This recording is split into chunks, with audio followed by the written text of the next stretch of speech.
Good morning everyone, I am your English teacher from Vidya International School. Before starting the video, let me tell you that I had explained half part of this chapter in my previous video. All will remember the story well. Now we will continue the chapter.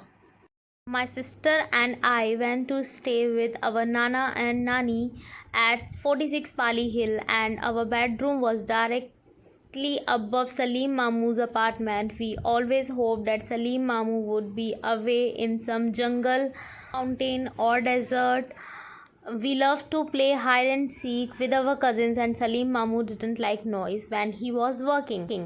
मैं और मेरी sister हमेशा यही सोचते थे कि हम नानी और नाना के साथ 46 पाली हिल पर जाएं, और हमारे बेडरूम के जस्ट सामने ही सलीम मामू का अपार्टमेंट था। हम सलीम मामू के अपार्टमेंट को देख के हमेशा यही उनके बारे में ही सोचते थे कि वो जंगल में होंगे, माउंटेन्स पे होंगे, क्या कर रहे होंगे।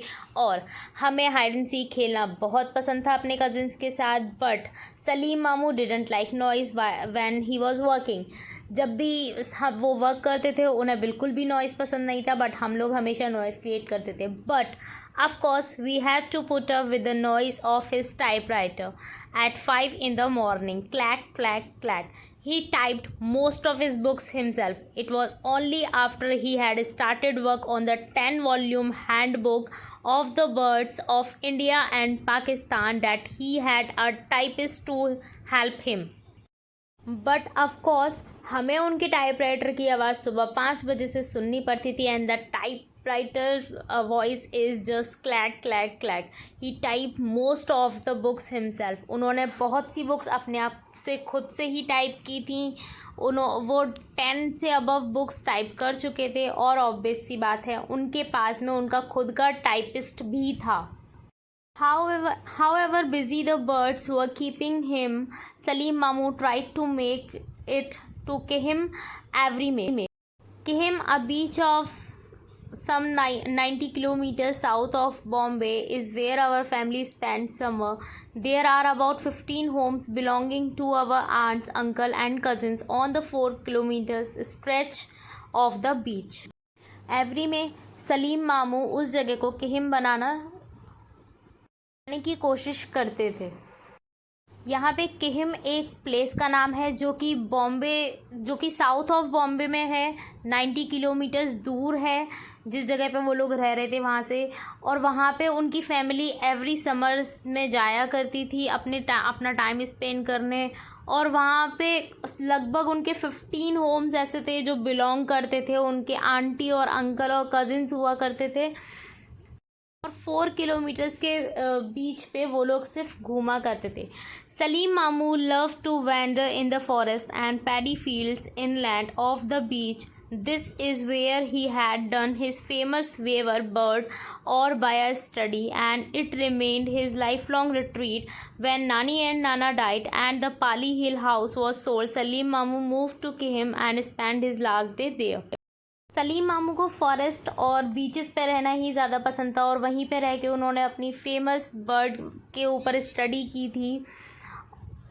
एंड नानी नाना की डेथ के बाद जो पाली हिल वाला हाउस था वो सोल्ड हो गया था। उसके बाद जो सलीम मामू थे वो भी किहिम के लिए किहिम चले गए थे, और वहीं पे उन्होंने अपने लास्ट डेज स्पेंड किए थे। Now come to the next page. Luckily for us noisy children, Salim Mamu loved young people. He certainly scolded us like all grown up do, but the next minute he had lasso our necks with his hooked walking stick and make a funny face. There was always laughter when he was around, and his was the loudest and most croaky. Once my cousin and I decided to bake a cake for him on his birthday. It come out looking like a small rocky hill. However, we carried it proudly to the table, and the 62-year-old birthday boy was told to cut it. After a short struggle, the cake fell on the floor with a thud. Salim Mamu sprang back and peered at the cake. Strange, he said, it didn't break. Luckily, it didn't fall on my foot. Salim मामू को young peoples पसंद थे। वो हमेशा हम लोगों को डांटा करते थे, बट कुछ ही देर बाद वो बिल्कुल चेंज हो जाया करते थे और जब भी वो हमारे आसपास होते थे हमेशा लाफ्टर ही लाफ्टर होता था।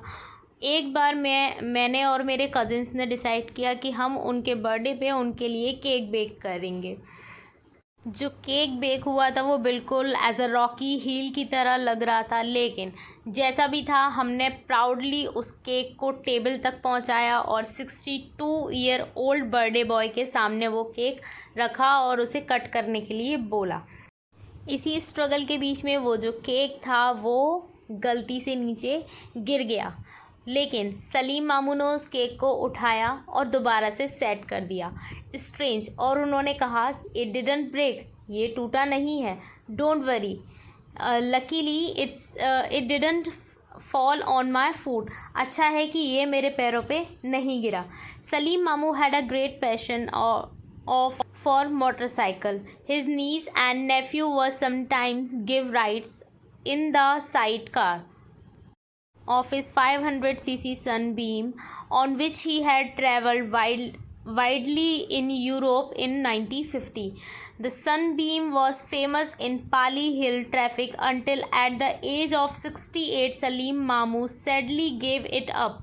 By that time none of us were too happy about accepting invitations to go for afraid that it would be our last one, but the Birdman rode through the crazy Bombay roads, wriggling in and out through the traffic fearlessly. Fear and he were strangers. He was always ready to try his luck, even once with a man-eating tiger.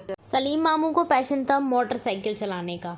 वो अपने नीस और नेफ्यू के साथ कुछ rides पे जा भी चुके थे। उनकी 500 सीसी की जो सनबीम थी, सनबीम होती है एक बाइक जो कि आपको फ़ोटो में शो हो रही है, वो उससे ट्रैवल भी कर चुके थे यूरोप 1950 में। सनबीम जो थी वो फेमस हुआ करती थी पाली हिल के ट्रैफिक के लिए, but at the age of 68 के जब सलीम मामू हुए थे तो उन्हें सैडली उस बाइक से गिव अप करना पड़ा था। लेकिन वो टाइम हमारे लिए बहुत ही ज़्यादा अच्छा था, बहुत ही ज़्यादा हैप्पी था। हम लोगों ने एक्सेप्ट किया था उस इनविटेशन को जब उन्होंने हमें राइड के लिए बोला था। वो हमारी लास्ट राइड थी, but it was a great.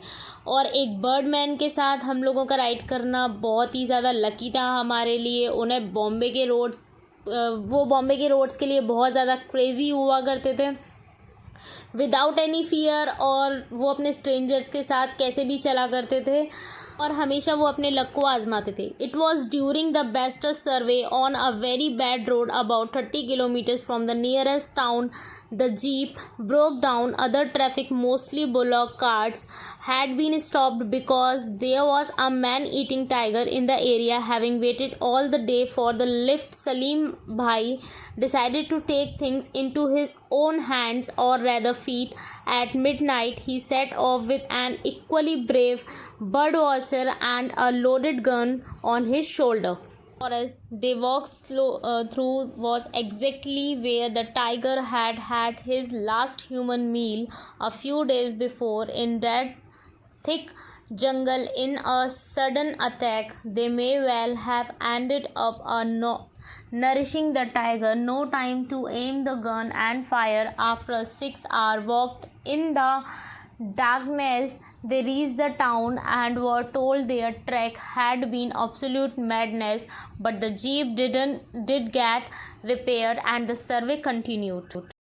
Bastard survey के दौरान टाउन के समथिंग 30 किलोमीटर्स दूरी पर जो रोड्स थे वो बहुत ज़्यादा ख़राब थे, जिस वजह से उनकी जो जीप थी वो टूट गई थी, और उस रोड की वजह से जो बुलॉक कार्ट्स थे वो भी बंद हो रखे थे, तो उनको वहाँ से निकलने का कोई भी रास्ता नहीं मिल रहा था।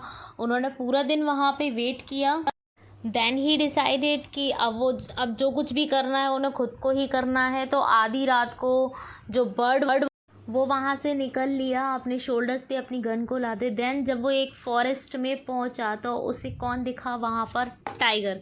और उन टाइगर्स ने कुछ ही दिनों पहले अपना ह्यूमन मील लिया था, मतलब कि इंसान को जो खाने वाला मील होता है, जो जानवर जो टाइगर खाता है, वो उसको कुछ ही दिनों पहले मिला था, तो ये उनके लिए बिल्कुल पागलपंती होती अगर वो वहाँ पे उस टाइगर पे गन फायर करते, क्योंकि हो सकता था कि ये चीज़ उनके ऊपर उल्टा असर कर देती। और वैसे भी आफ्टर 6 आवर की वॉक के बाद जो जंगल था वो बिल्कुल डार्क हो चुका था, मतलब कि रात बहुत ज़्यादा हो चुकी थी। लेकिन कुछ देर के बाद वो टाउन में पहुँचे, और जब उनकी जीप रिपेयर हो गई थी तो उन्होंने अपना सर्वे फिर से स्टार्ट किया। Both in Bombay and in Kihim, Salim Mamu had a small army of followers, many of them children interested in wildlife. Because of him, many people in our family become converts to the religion of natural history of conservation. I have many memories of Salim Mamu, binoculars round his neck, surrounded by little bird watchers, mouth open, staring into space. But most of all, I remember the joy and his face when he was looking at the birds. It didn't have to be a rare or colorful one. Even a bee eater or dog brought a special light into his wrinkled, sunburnt face. Bird watching was his religion, his road to peace.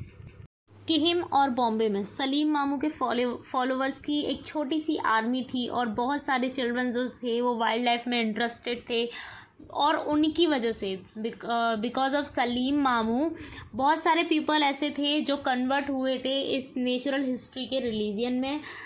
And मेरे पास सलीम मामू से related बहुत सारी memories हैं, जैसे कि उनकी दूरबीन जो कि उनके नेक में पड़ी रहती थी, और उनके आसपास वो छोटे छोटे बर्ड वॉचर्स जो होते थे, उनकी हर चीज़ मुझे याद है।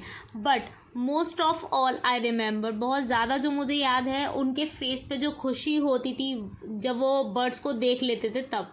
बर्ड वॉचिंग उनके लिए उनका रिलीजन था और उनका पीस ऑफ रोड था, मतलब उनकी शांति का रास्ता उनके लिए सिर्फ बर्ड वॉचिंग ही था।